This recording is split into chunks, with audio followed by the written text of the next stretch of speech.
আসসালামু আলাইকুম দর্শক, আমি নাফিস আগ্রো নার্সারির সাথে থেকে রয়েছিলাম কামাল হোসেন বলছিলাম। দর্শক, আপনাদের এর আগে ভিডিও দিছিলাম লাউয়ের চাষের একটা ভিডিও।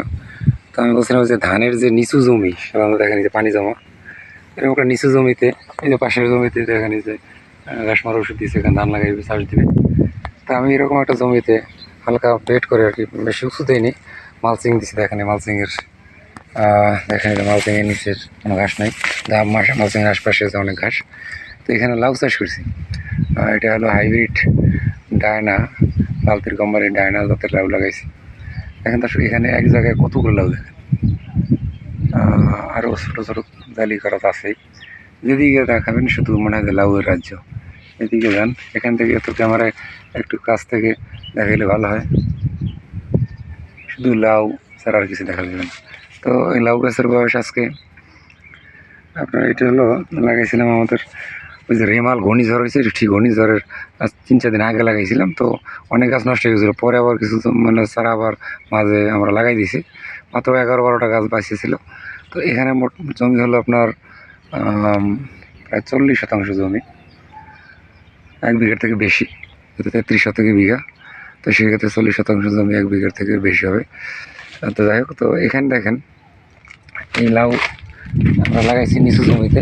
এখান থেকে আমি প্রায় 15 দিন যাবত অলরেডি হারভেস্ট শুরু করছি। এই হলো গাছের অবস্থা। এখানে মোটামুটি প্রায় 160টার মতো গাছ আছে। আমি একটু পাতলা করে লাগাইছি, যে আসলে লাউ গাছ বেশি ঘন লাগালে সেক্ষেত্রে ফলন হয় না। তো মাশাআল্লাহ ফলন ভালোই। দেখেন এখানে যে এই আজকে এই 3টা লাউ, 1টা 2টা 3টা 4টা, একটু পরে মানে আমরা যে বিকালের দিকে যখন কাটবো তো কাটা যাবে। তো আসলে নিচু জমিতে লাউ ভালো হয়, কারণ হলো যে প্রচুর পরিমাণে মাটিতে রস থাকে। সেই রসটা লাউ গাছে তো প্রচুর পানি দরকার। তো এই পানি যদি আপনি সঠিকভাবে দিতে পারেন, তাহলে সেই ধরনের লাউ কিন্তু ভালো একটা ফল আশা করা যায়। তো এইদিকে কিছু গাছ একটু আগের গাছে বয়স হয়ে গেছে, মাঝে মাঝে গাছ আবার কিছু পরবর্তী পর্যায়ের গাছ আছে। তো আমরা এরা পরে আবার এই লাউ পরে একটু পরে লাগাইছে, আবার অর্ধেকের থেকে একটু বেশি জমি এখানে সলিউশন এইগুলো লাগাইছে বলে এখন, এই যে বলতে কিছুদিন পরে লাগাইছিলাম। তো এইটা কিন্তু আপনার এই কেবল ছোটো ছোটো জালি আসা শুরু করছে। এই গাছ কিন্তু মাশাআল্লাহ অনেক সুন্দর, এবং এখানে গাছের সংখ্যাও বেশি। আগে গাছ ছিল মাত্র 60টা গাছ, আর এখানে গাছ প্রায় 100 কাছাকাছি প্রায়। এই হলো আপনার গাছের যে অবস্থা, গাছের একবার সবুজ সতেজ গাছ।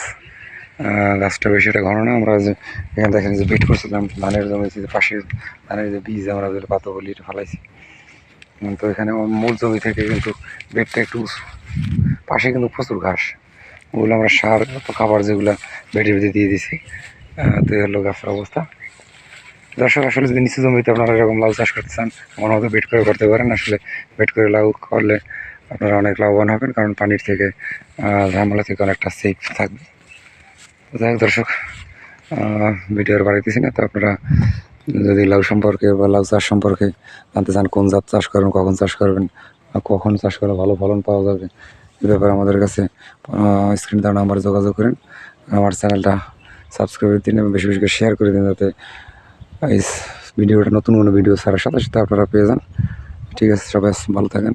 আসসালামু আলাইকুম রহমতুল্লাহি ওয়া বারাকাতুহু।